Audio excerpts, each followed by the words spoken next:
رب زدني علما رب زدني علما. بسم الله الرحمن الرحيم.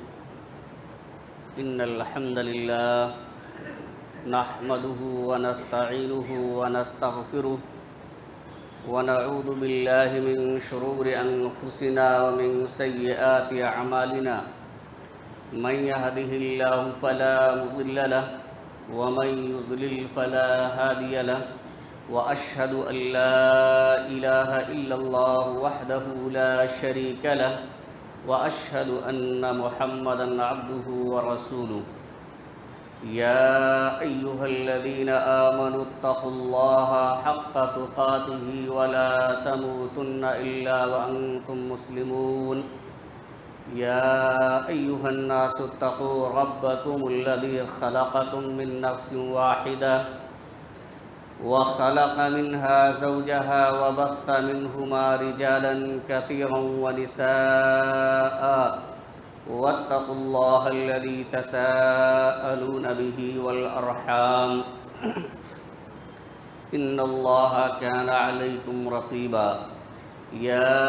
أيها الذين آمنوا اتقوا الله وقولوا قولا سديدا يصلح لكم أعمالكم ويغفر لكم ذنوبكم ومن يطع الله ورسوله فقد فاز فوزا عظيما. أما بعد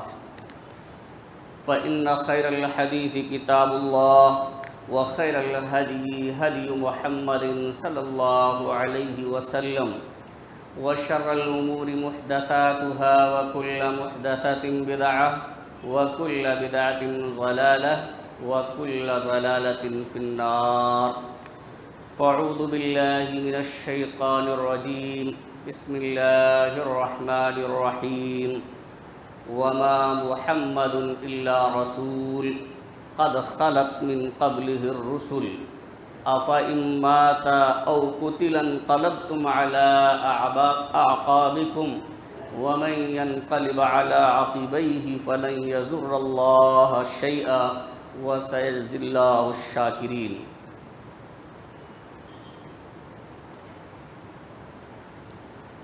معزز سامعین کرام،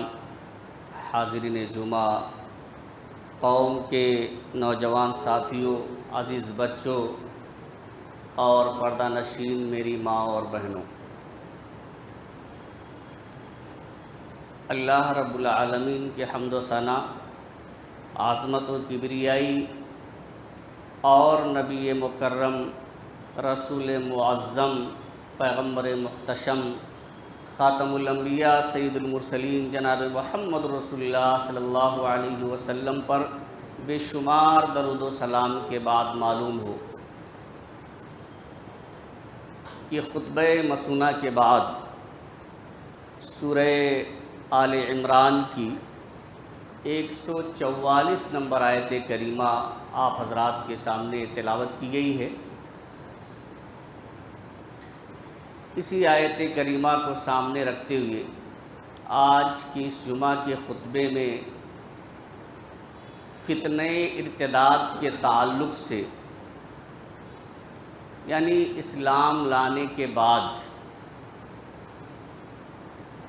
اپنے سابقہ دین یعنی کفر کی طرف پلٹ جانے کے تعلق سے کچھ باتیں میں آپ حضرات کے سامنے عرض کرنا چاہتا ہوں۔ اللہ رب العالمین سے دعا ہے کہ الہ العالمین ہمیں کتاب و سنت کی روشنی میں صحیح بات کہنے اور کما حقہ اس پر عمل کرنے کی توفیق عطا فرمائے، آمین۔ حاضرین گرامی، اللہ رب العالمین نے اس آیت کریمہ کے اندر ارشاد فرمایا، وما محمد الا رسول، محمد صلی اللہ علیہ وسلم صرف رسول ہی ہیں، قد خلت من قبلہ الرسل، آپ سے پہلے بہت سے رسول گزر چکے ہیں، یعنی آپ صلی اللہ علیہ وسلم کا نبی ہونا یا آپ کا رسول ہونا یہ کوئی نئی چیز نہیں ہے۔ آپ سے پہلے انبیاء کرام اور رسولوں کا سلسلہ چلتا رہا ہے۔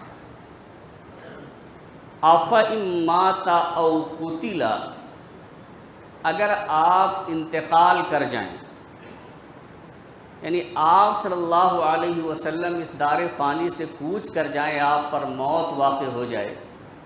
یا دشمنان اسلام آپ صلی اللہ علیہ وسلم کو شہید کر ڈالیں، تو انقلبتم علی اعقابکم، کیا تم اپنی ایڑیوں کے بل اپنے سابقہ دین یعنی کفر کی طرف پلٹ جاؤ گے؟ آپ اللہ پر، اس کے رسول پر، آسمانی کتابوں پر، فرشتوں پر ایمان لائے ہیں، ایمان لانے کے باوجود اگر اللہ کے رسول صلی اللہ علیہ وسلم کی وفات ہو جائے یا دشمنان اسلام کی طرف سے آپ کو شہید کر دیا جائے، تو کیا تم پھر اپنے سابقہ دین کی طرف یعنی کفر و شرک کی طرف پلٹ جاؤ گے؟ آگے اللہ رب العالمین نے فرمایا وَمَن يَنقَلِبْ عَلَىٰ عَقِبَيْهِ، جو شخص ایمان لانے کے باوجود اگر اپنی ایڑیوں کے بل اپنے سابقہ دین کی طرف پلٹ جائے، یعنی کفر اختیار کر لے، مرتد ہو جائے، تو یہ سمجھ لے فَلَن يَضُرَّ اللَّهَ شَيْئًا، تو اللہ رب العالمین کی وہ شخص جو ایمان لانے کے بعد کفر اختیار کر لے گا، وہ اللہ رب العالمین کو کچھ نقصان نہیں پہنچا سکتا ہے۔ جو کچھ نقصان ہوگا اس مرتد ہونے والے شخص کا ہوگا، اللہ رب العالمین کا کچھ بھی وہ شخص نقصان نہیں کر سکتا ہے۔ وَسَيَجْزِي اللَّهُ الشَّاكِرِينَ، اور اللہ رب العالمین اپنے شکر گزار بندوں کو بہترین بدلہ عطا فرمائے گا۔ حاضرین گرامی، اس آیت کریمہ کے اندر کچھ مسائل کا ذکر کیا گیا ہے، انہی میں سے دو اہم مسئلے کا ذکر میں یہاں آپ کے سامنے کر رہا ہوں،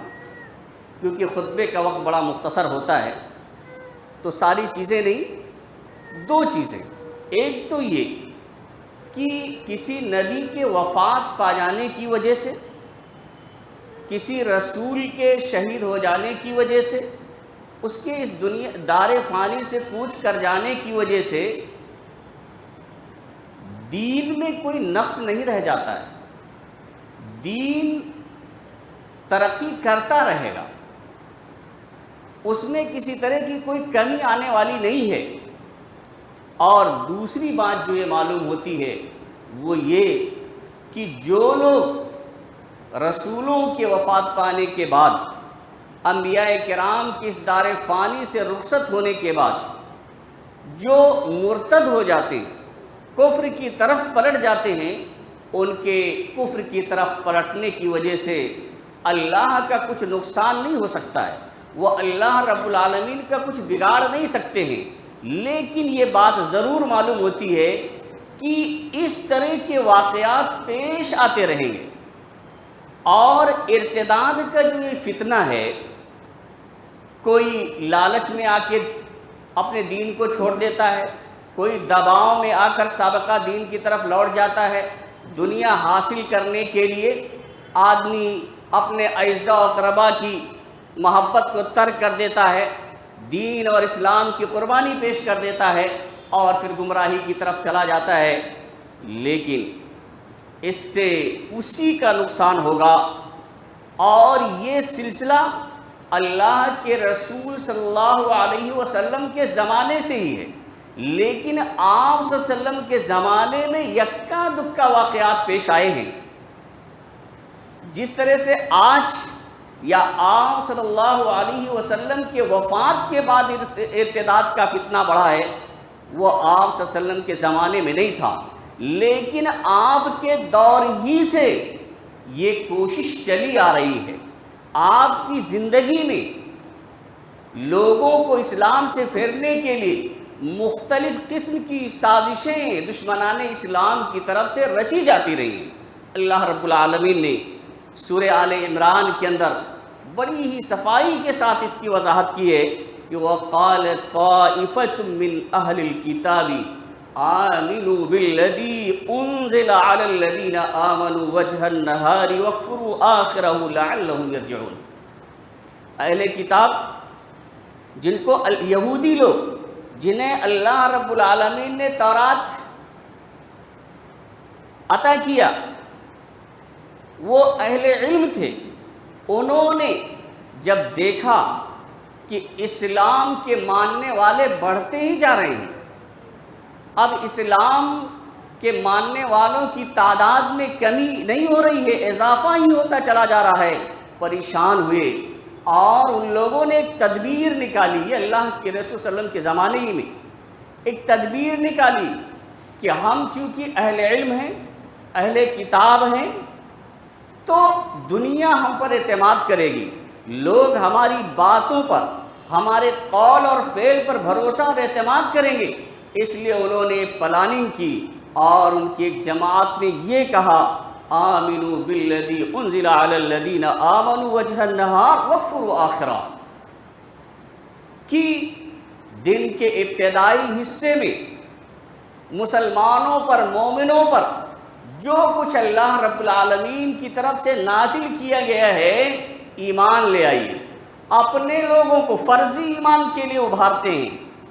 اہل کتاب یہودی لوگ یہاں مراد ہیں کہ انہوں نے یہ کہا کہ دن کے ابتدائی حصے میں ہم لوگ ایمان لے آئیں اللہ کے رسول پر، اور جن جن چیزوں پر آپ کہتے ہیں سب پر ایمان لے آئیں، اور دن کے آخری حصے میں، دن کا آخری حصہ آتے آتے ہم سارے کے سارے مرتد ہو جائیں. یہ پلاننگ کی،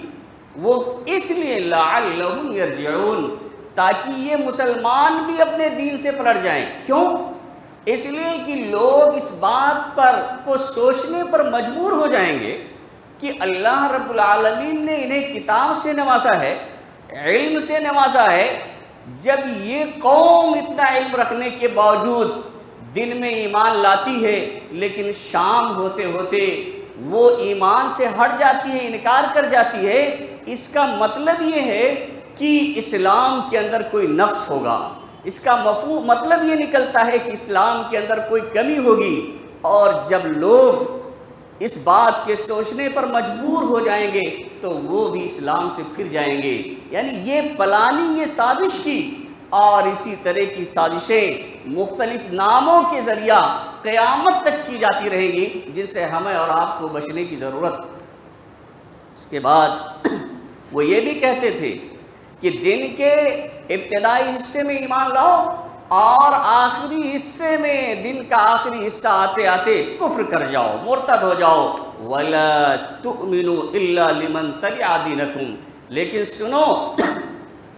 اپنے دین کی اتباع کرنے والے ہی کی بات پر یقین کرنا. کہیں ایسا نہ ہو کہ ایمان کا اظہار کرتے کرتے انہی کی بات پہ آپ بھروسہ کر لو، انہی کی بات پر اعتماد کر لو. نہیں، بظاہر ایمان لے آنا، لیکن یقین جو آپ کو کرنا ہے، اعتماد اور بھروسہ جو آپ کو کرنا ہے، وہ اپنے ہی ماننے والے یعنی اہل کتاب ہی کی باتوں پر آپ کو عمل کرنا ہے. تو یہ سازشیں ہوتی رہیں، لیکن یہ یکا دکا واقعات پیش آئے ہیں.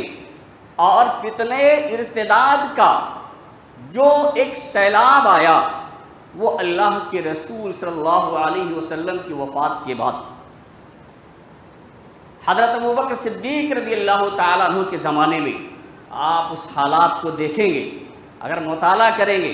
رونگٹے کھڑے ہو جائیں گے. اللہ کے رسول صلی اللہ علیہ وسلم کی وفات ہوتی ہے. آپ کی وفات کا سانحہ کوئی کم نہ تھا، مسلمان اس سے ابھر نہیں پا رہے ہیں. بڑے بڑے صحابہ کرام آپ کی وفات پر یقین کرنے کے لیے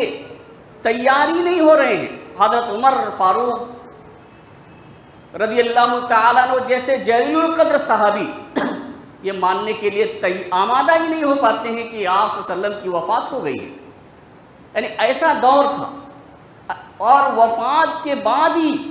حضرت ابوبکر صدیق رضی اللہ تعالیٰ عنہ نے جب خلافت کی باغ ڈور سنبھالی تو تین فتنے جنم لیتے ہیں. ایک فتنہ مانعین زکوٰۃ کا، یعنی کچھ لوگوں نے تو یہ کہا کہ ہم ایمان لائیں گے، نمازوں کا اہتمام، روزوں کا اہتمام، دوسرے ارکان ہم ادا کریں گے، لیکن ہم زکوٰۃ نہیں دے پائیں گے. ایک فتنہ مانعین زکوٰۃ کا اٹھ گیا، دوسرا ایک فتنہ وہاں پر یہ اٹھ گیا مدعیان نبوت کا، یعنی اللہ کے رسول صلی اللہ علیہ وسلم کے زمانے کے بعد، آپ کے انتقال کے بعد یمن سے اسود عنسی نامی شخص کھڑا ہوا، اس نے نبوت کا دعویٰ کر دیا کہ میں نبی ہوں۔ بنو حنیفہ کا ایک شخص مسلمہ کذاب نے نبوت کا دعویٰ کر دیا، اور تو اور سجاہ نامی ایک عورت نے بھی اس موقع پر نبی ہونے کا دعویٰ کیا۔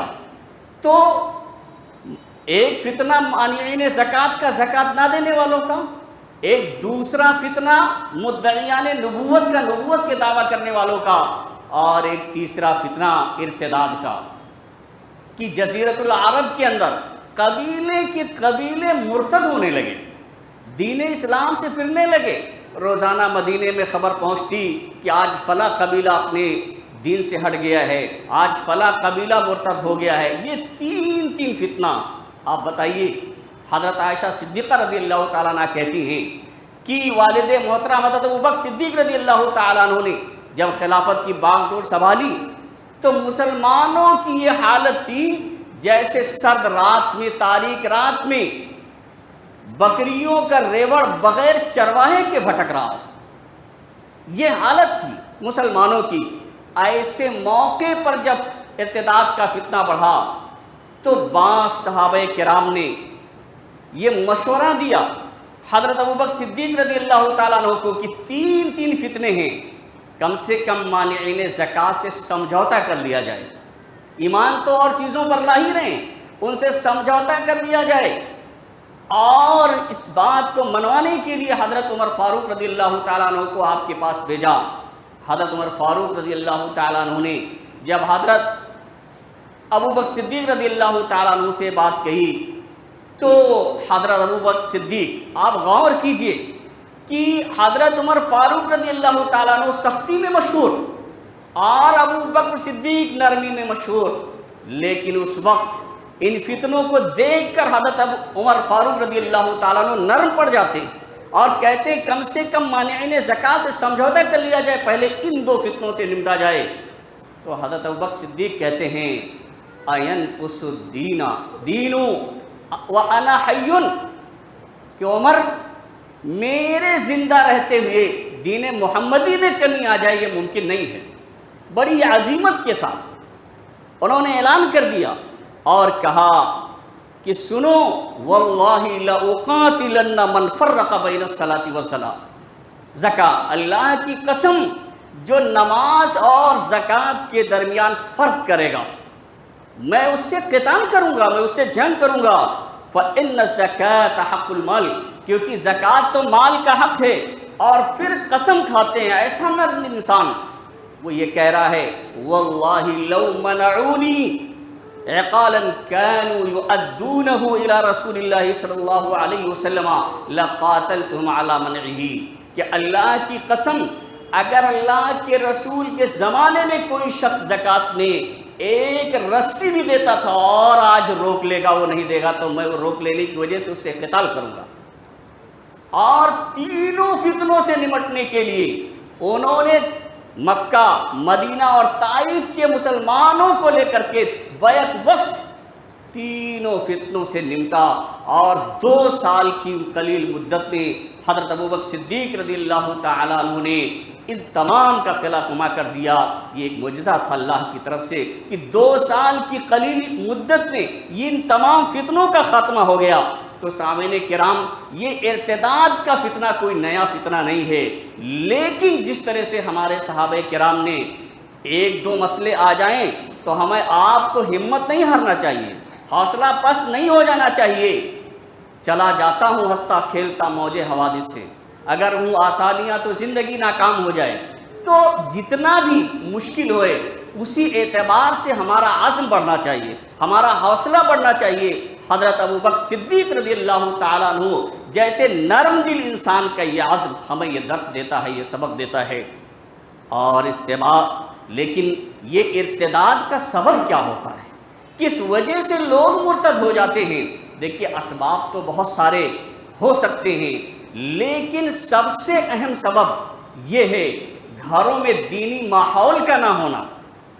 ہمارے اور آپ کے گھروں میں دینی ماحول کا نہ ہونا، دین کا صحیح علم نہ ہونا، جب تک دینی ماحول نہیں ہوگا اور دین اور شریعت کا صحیح علم نہیں ہوگا، اس وقت تک ہم اپنے دین کی حفاظت نہیں کر سکتے ہیں، اس وقت تک ہم اسلام پر قائم رہیں یہ ممکن نہیں ہے۔ اسلام گھرانے میں پیدا ہو گئے ہیں، نام عبداللہ ہے، عبد الرحمن ہے، عائشہ ہے، فاطمہ ہے، لیکن ہمیں اسلام کے ارکان معلوم نہیں ہے، ہم نے اپنے بچوں کے ایمان کے ارکان سکھلایا نہیں ہے، ہمیں کلمے کی تعلیم نہیں ہے، توحید ہم نہیں جانتے، رسالت ہم نہیں جانتے، شرک سے کیسے بچا جائے ہمیں نہیں معلوم، ہمارا نکاح کس سے ہونا چاہیے، کون ہمارے لیے جائز ہے کون ناجائز ہے، اس کا ہمیں علم ہی نہیں ہے، تو ہم اپنے دین کی حفاظت کیسے کر سکتے ہیں، ہم اپنے اسلام کی حفاظت کیسے کر سکتے ہیں؟ تو ایک سبب تو یہ ہے کہ ہمیں دین کا علم ہی نہیں ہے، جب دین کا علم ہوگا تب اس طرح کے فتنے نہیں ہوں گے۔ ایک نقطہ علماء کرام نے یہ بیان کیا ہے کہ مکہ، مدینہ اور طائف میں حضرت ابوبکر صدیق رضی اللہ تعالیٰ عنہ کے زمانے میں ارتداد کا فتنہ نہیں پھیلا تھا، اس سے ہٹ کر کے، تو اس کی وجہ یہی تھی کہ وہ لوگ نئے نئے اسلام لے کر کے آئے اور اللہ کے رسول صلی اللہ علیہ وسلم کی صحبت ان کو نہیں ملی، آپ صلی اللہ علیہ وسلم سے وہ صحیح معنوں میں علم نہیں حاصل کر پائے تھے، اور مکہ، مدینہ اور طائف کے لوگ اللہ کے رسول صلی اللہ علیہ وسلم کے صحبت میں رہتے تھے، آپ کے پاس آ کر کے صحیح علم حاصل کرتے تھے، اس لیے ارتداد کا فتنہ ان پر اثر نہیں کر پایا۔ تو حاضرین گرامی، یہ ایک سبب ہے صحیح علم کا نہ ہونا اور دینی ماحول کا نہ ہونا۔ اسی طرح سے عشق و محبت کا فتنہ، آج عشق و محبت کے فتنے کی وجہ سے بہت سے ہمارے نوجوان بھائی، ہماری نوجوان بہنیں اپنے دین کو ترک کر دیتی ہیں، یہ بہت بڑا فتنہ ہے، اس سے بھی ہمیں بچنا چاہیے۔ اور ایک روایت میں آپ کے سامنے ذکر کروں، وہ مردوں کے لیے بھی عبرت ہے اور عورتوں کے لیے بھی عبرت ہے۔ کسی لالچ میں آ کر کے، کسی دباؤ میں آ کر کے اپنے دین کو، اپنے ایمان کو ہمیں اور آپ کو ترک نہیں کرنا چاہیے۔ یہ تو شروع ہی سے اس طرح کی سازشیں چلتی رہی ہیں۔ آپ کو معلوم ہوگا ام سلیم انس بن مالک کی والدہ، آپ دیکھیے ان کی اس واقعے کو، جو بخاری میں اس کا روایتوں میں، صحیح روایتوں میں اس کا ذکر ملتا ہے کہ انس بن مالک کی والدہ، انس بن مالک، انس کی والدہ ام سلیم جب ایمان لے آتی ہیں اور ان کے والد کو بھی اسلام کی دعوت دیتی ہیں، تو مالک اسلام نہیں لاتے، کہتے ہیں یہ میں نہیں لا سکتا، تو وہ کہتی ہیں کہ تب تو مجھے آپ کے ساتھ رہنے کے بارے میں سوچنا پڑے گا، اور اسے علیحدگی اختیار کر لیتی ہیں، اور حضرت انس رضی اللہ تعالیٰ عنہ کو چھوٹے ہی میں، بچپنے میں اللہ کے رسول صلی اللہ علیہ وسلم کی خدمت کے لیے دے دیتی ہیں۔ جب مدینے میں یہ خبر پہنچتی ہے کہ ام سلیم کی مالک سے جدائی ہو گئی ہے، یعنی اب وہ کسی کے عقد میں، کسی کی نکاح میں نہیں ہیں، تو حضرت ابو طلحہ رضی اللہ تعالیٰ عنہ، جو اس وقت ایمان نہیں لائے تھے، مدینہ کے سرداروں میں سے تھے، باعزت گھرانے کے ہیں، اور سرداروں میں ان کا شمار ہوتا ہے، مال و دولت کی کوئی کمی نہیں رہی ہوگی، مقام و مرتبہ جب سردار ہیں تو پوچھنا کیا ہے، اور وہ پیغام نکاح ام سلیم رضی اللہ تعالیٰ عنہ کے پاس بھیجتے ہیں۔ ام سلیم اپنا تاثر بھی دیتی ہیں کہ ما مثلک یرد ابا طلحہ، کہتی ہیں ابو طلحہ جیسا شریف، مالدار اور سردار کی بات کو، اس کے پیغام نکاح کو عورتیں رد نہیں کر سکتی ہیں، رد نہیں کیا جا سکتا ہے، ان کی بات ٹالی نہیں جا سکتی ہے۔ جس عورت کو یہ شخص پیغام نکاح بھیج دے، اس عورت کے لیے خوش نصیبی ہے، لیکن کہتی ہیں ابو طلحہ تم سے میں نکاح نہیں کر سکتی، اس لیے کہ تم دائرہ اسلام کے اندر نہیں، تم اللہ اس کے رسول کے منکر ہو، تم شرک کی حالت میں ہو، آپ شریف انسان ہیں، آپ مالدار ہیں، مدینہ کے سرداروں میں سے ہیں، سب کچھ صحیح، آپ کی بات ٹھکرائی نہیں جا سکتی ہے، لیکن میں نہیں کر سکتی، اس لیے کہ آپ ایمان والے نہیں ہیں۔ اس کے بعد وہ کیا کہتے ہیں کہ اگر میں ایمان لے آتا ہوں، دائرہ اسلام میں آ جاتا ہوں، تو پھر آپ کا کیا خیال ہے؟ وہ کہتی ہیں کہ اگر آپ دائرہ اسلام کے اندر آ جاتے ہیں تو آپ کا اسلام لانا ہی میرا مہر ہوگا، الگ سے کسی قسم کی کرنسی کی کوئی ڈیمانڈ نہیں ہے، مجھے کوئی روپیہ نہیں چاہیے، کوئی دولت نہیں چاہیے مہر میں، بلکہ اگر آپ اسلام لے آتے ہیں تو وہی تو میرے لیے مہر ہے۔ حضرت ابو طلحہ دوڑے، پھر وہ کہتے ہیں کہ اس پر گواہ کس کو بنایا جائے؟ وہ کہتے ہیں کہ اللہ کے رسول صلی اللہ علیہ وسلم کو گواہ بنایا جائے۔ حضرت ابو طلحہ رضی اللہ تعالیٰ عنہ مسجد نبی میں جاتے ہیں، اللہ کے رسول صلی اللہ علیہ وسلم دور سے دیکھتے ہیں اور صحابہ کرام سے کہتے ہیں کہ ابو طلحہ کی پیشانی پر ایمان کا نور مجھے دکھائی پڑ رہا ہے۔ بہرحال ابو طلحہ پہنچتے ہیں اور وہاں اللہ کے رسول صلی اللہ علیہ وسلم کی موجودگی میں آپ کو گواہ بنا کر کے اور کہتے ہیں کہ اسلام لانے کے کو مہر کے عوض میں ام سلیم سے نکاح کرتا ہوں۔ اس پر اللہ کے رسول صلی اللہ علیہ وسلم گواہی دیتے ہیں۔ سامعین کرام آپ دیکھیے، یہ ہے خاتون جنہوں نے اتنے بڑے سردار اور ایسے شریف انسان سے نکاح کرنے سے، عقد کرنے سے انکار کر دیا، جبکہ تعریف بھی کی، اپنا تاثر بھی پیش کیا کہ آپ جیسے شریف انسان کی بات کاٹی کیسے جا سکتی ہے، آپ کی بات رد کیسے کی جا سکتی ہے، تاثر بھی دیتی ہیں، لیکن صاف کہہ دیتی ہیں کیونکہ آپ دائرے اسلام کے اندر نہیں ہیں اس لیے میں آپ سے عقد نہیں کر سکتی۔ تو سامعین کرام، یہ ان کی سیرت ہماری ماں اور بہنوں کو اپنے سامنے رکھنا چاہیے، ہمارے نوجوانوں کو ان کی سیرت سامنے رکھنی چاہیے۔ اللہ رب العالمین نے صاف اعلان کر دیا ہے وَلَا تُنْكِحُوا الْمُشْرِكَاتِ حَتَّى يُؤْمِنْ، تم مشرکہ عورتوں سے شادی نہ کرو جب تک کہ وہ ایمان نہ لائیں۔ وَلَأَمَةٌ مُؤْمِنَةٌ خَيْرٌ مِّن مُشْرِكَةٍ وَلَوْ أَعْجَبَتْكُمْ، سنو، نوکرانی لونڈی جو مومنہ ہے، اب تو لونڈی کا دور نہیں رہا، آپ گھر میں جھاڑو پوچھا کرنے والی خاتون ہی کو سمجھ لیجئے کہ آپ کے گھر میں یا کسی کے گھر میں اگر جھاڑو پوچھا کرنے والی کوئی خاتون ہے، اگر وہ ایمان لانے والی ہے تو وہ آپ کے لیے بہت بہتر ہے، اگرچہ تمہیں مشرکہ آزاد عورت بہتر لگ رہی ہے۔ ایمان اصل ہے۔ اسی طرح سے اللہ رب العالمین نے آگے فرمایا وَلَا تُنْكِحُوا الْمُشْرِكِينَ حَتَّى يُؤْمِنُوا، اور اپنی عورتوں کا نکاح تم مشرک مردوں سے ہرگز نہ کرو یہاں تک کہ وہ ایمان نہ لے آئیں۔ جب تک صحیح معنوں میں اگر وہ ایمان نہیں لاتے ہیں تو ایسی صورت میں یہ جائز نہیں ہے کہ ہم اپنے بیٹیوں کی، اپنے خواتین کی ان کے ساتھ نکاح اور عقد کریں۔ وَلَعَبْدٌ مُؤْمِنٌ خَيْرٌ مِّن مُشْرِكٍ وَلَوْ أَعْجَبَكُمْ، اور مومن غلام یہ بہتر ہے آزاد مشرک سے، اگرچہ آپ کو آزاد مشرک بھلا معلوم ہوتا ہے، اچھا معلوم لگتا ہے، وہ اس کی سیرت، اس کی صورت، اس کی مالداری آپ کو بھلے اچھی لگے، لیکن سمجھ لو کہ بہتر وہی ہے، چاہے وہ غلام ہی کیوں نہ ہو، نوکر ہی کیوں نہ ہو ایک معمولی، اگر وہ ایمان والا ہے تو وہ تمہارے لیے بہتر ہے۔ حاضرین گرامی،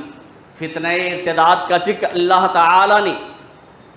قرآن مجید کے اندر بڑی وضاحت کے ساتھ کیا ہے اور اس کا انجام بھی ذکر کر دیا ہے۔ ہم آپ یہ نہ سوچیں کہ آج ایمان لائے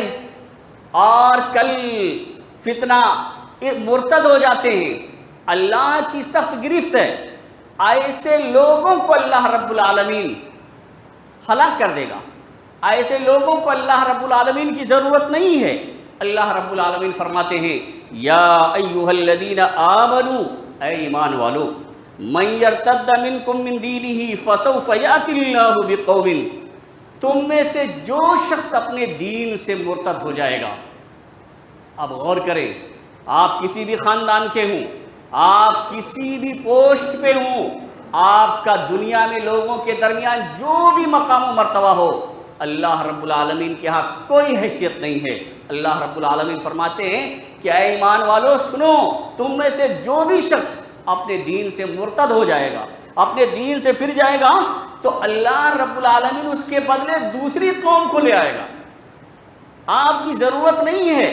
پھر دوسری قوم کو لائے گا، انہی میں سے جو اللہ کے نہیں ماننے والے تھے، لیکن انہیں اللہ رب العالمین ہدایت دے گا اس قوم کو، اور وہ ان کی صفت بھی اللہ رب العالمین نے بیان فرمائی کہ اس قوم کو اللہ رب العالمین لائے گا تمہیں ہٹا کر کے، کہ جس کی چار یہ صفات ہوں گی، چار صفتوں کا اللہ رب العالمین نے ذکر فرمایا۔ کیا؟ یحبہم و یحبونہ، پہلی صفت کہ وہ اللہ رب العالمین اس قوم سے محبت کرے گا. تم مرتد ہو جا رہے ہو، مرتد ہو جاؤ، تمہیں اللہ رب العالمین کی کوئی ضرورت نہیں ہے، تمہاری اللہ رب العالمین کی کوئی ضرورت نہیں. تمہاری جگہ پہ اللہ رب العالمین ایسی قوم کو لائے گا جس قوم سے اللہ رب العالمین خود محبت کرے گا. وَيُحِبُّونَهُ، اور وہ قوم بھی اللہ رب العالمین سے محبت کرے گی. ایک صفت یہ بیان فرمائی. اور دوسری صفت أَذِلَّةٍ عَلَى الْمُؤْمِنِينَ أَعِزَّةٍ عَلَى الْكَافِرِينَ، وہ مومنوں کے لیے نرم دل ہوں گے اور نافرمانوں کے لیے سخت ہوں گے. یعنی ایسی قوم اللہ رب العالمین پیدا کرے گا تمہاری جگہ پہ جو مومنوں کے لیے نرم دل اور اللہ کے نافرمان بندوں پر سخت ہوں گے. تیسری صفت بیان فرماتا ہے اللہ رب العالمین یجاہدون فی سبیل اللہ، کہ وہ قوم اللہ کے راستے میں جہاد کرتی رہے گی. چوتھی صفت وَلَا يَخَافُونَ لَوْمَةَ لَائِمٍ، اور دیکھیں یہ ایک ایسی صفت ہے کہ اس کی اگر یہ صفت نہیں ہوتی ہے تو آدمی اچھا کام کرنے کا ارادہ بھی کرتا ہے، چاہتا بھی ہے، لیکن نہیں کر پاتا ہے کہ فلاں لوگ کیا کہیں گے، فلاں کیا کہیں گے. اپنے معاشرے میں کبھی کبھی اچھی بات بھی انسان نہیں کہہ پاتا ہے کہ یار لوگ کیا کہیں گے کہ ابھی تک تو آپ اس پر عمل کر رہے تھے، اب یہ بتا رہے ہیں. صحیح بات نہیں کہہ پاتا ہے اس خوف سے کہ لوگ ملامت کریں گے. تو ایک صفت اللہ رب العالمین نے اس قوم کی یہ بیان فرمائی کہ تمہیں ہٹا دے گا، اور ایسے لوگوں کو، ایسی قوم کو اللہ رب العالمین لائے گا کہ وَلَا يَخَافُونَ لَوْمَةَ لَائِمٍ، کسی ملامت کرنے والے کی ملامت کا وہ خوف نہیں کریں گے، اس بات کی وہ پرواہ نہیں کریں گے کہ دنیا کیا کہہ رہی ہے، لوگ کیا کہہ رہے ہیں، بلکہ وہ لوگ اللہ سے محبت کرنے والے ہوں گے، مومنوں کے لیے نرم دل ہوں گے، نافرمانوں پہ سخت ہوں گے، جہاد کرتے رہیں گے اور کسی کا خوف محسوس نہیں کریں گے کہ دنیا کیا کہہ رہی ہے. اس کے بعد اللہ تعالیٰ فرماتے ہیں ذَلِكَ فَضْلُ اللَّهِ يُؤْتِيهِ مَن يَشَاءُ، یہ اللہ کا فضل ہے، یہ صفات اللہ کی فضل کی طرف سے ہیں، جسے چاہتا اللہ تعالیٰ دیتا ہے. وَاللَّهُ وَاسِعٌ عَلِيمٌ، اور اللہ تعالیٰ کشادگی والا، علم والا ہے. اسی طرح سے اللہ رب العالمین نے فرمایا کہ ان الذین کفروا بعد ایمانہم ثم ازدادوا کفرا لن تقبل توبتہم، کہ جو لوگ ایمان لانے کے بعد کفر کرتے ہیں اور کفر کرتے چلے جاتے ہیں. آپ دیکھتے ہوں گے کہ ایمان کا اظہار ہے، نام ہے، لیکن کفر کی باتیں بکتے رہتے ہیں، مرتد ہوتے ہیں. تو اللہ تعالیٰ کہتا ہے لن تقبل توبتہم، ان کی توبہ اللہ تعالیٰ ہرگز قبول نہیں فرمائے گا. توبہ بھی کرتے رہیں، کوئی فرق پڑنے والا نہیں ہے. اللہ رب العالمین ایسے مرتدین کی توبہ کو بھی قبول نہیں فرمائے گا. وَأُولَئِكَ هُمُ الضَّالُّونَ، اور یہی لوگ اللہ رب العالمین کے نزدیک گمراہ ہیں. اسی طرح سے ایک دوسری آیت میں اللہ رب العالمین فرماتا ہے کہ كَيْفَ يَهْدِ اللَّهُ قَوْمًا كَفَرُوا بَعْدَ ایمانِهِمْ، کیسے اللہ رب العالمین اس قوم کو ہدایت دے سکتا ہے، کیسے اللہ رب العالمین اس قوم کو سیدھا راستہ دکھلا سکتا ہے جو ایمان لانے کے بعد کفر کرتی ہے. اور آپ دیکھتے ہیں انجام کیا ہوتا ہے کہ مومن ہونے کا اظہار کرنے کے بعد جب انسان کفر کی طرف پڑتا ہے تو اس کی حالت کیا ہوتی ہے، نہ ادھر کا رہتا ہے نہ ادھر کا رہتا ہے. جہاں جاتا ہے وہاں بھی اسے کوئی عزت دینے والا نہیں ہے. ہر کوئی سمجھتا ہے کہ یہ آدمی، یہ جب اللہ اس کے رسول کا نہیں ہوا تو پھر ہمارا کیا ہو سکتا ہے. تو اللہ تعالیٰ کہتا ہے کیف یہدی اللہ قوما کفروا بعد ایمانہم وشہدوا ان الرسول حق وجاءہم البینات واللہ لا یہدی القوم الظالمین، کہ اللہ تعالیٰ اس قوم کو کیسے ہدایت دے گا جنہوں نے ایمان لانے کے بعد کفر کیا، اس بات کی گواہی دی کہ اللہ کے رسول صلی اللہ علیہ وسلم حق ہیں اور ان کے پاس واضح نشانیاں اور دلیلیں آ گئی ہیں. اس کے باوجود بھی اگر وہ اللہ کا کفر کرتے ہیں، ایمان سے ہٹ جاتے ہیں، تو ایسے لوگوں کو اللہ رب العالمین ہدایت کیسے دے سکتا ہے. واللہ لا یہدی القوم الظالمین، اور اللہ رب العالمین ظالم قوموں کو ہدایت نہیں دیتا ہے. گویا کہ ایسے لوگ ظالم ہیں اور وہ ہدایت یافتہ ہو ہی نہیں سکتے ہیں. اور ظاہر سی بات ہے جب ہدایت نہیں ملے گی تو اس کا انجام آخرت میں کیا ہوگا آپ خود سوچ سکتے ہیں. اللہ رب العالمین سے دعا ہے کہ الہ العالمین ہمیں آج کل جو ارتداد کا فتنہ چل پڑا ہے اس سے بچنے، اپنے آپ کو محفوظ رکھنے، اپنے گھر والوں، اپنے اعزاء و اقربا کو بچانے کی توفیق عطا فرمائے. الہ العالمین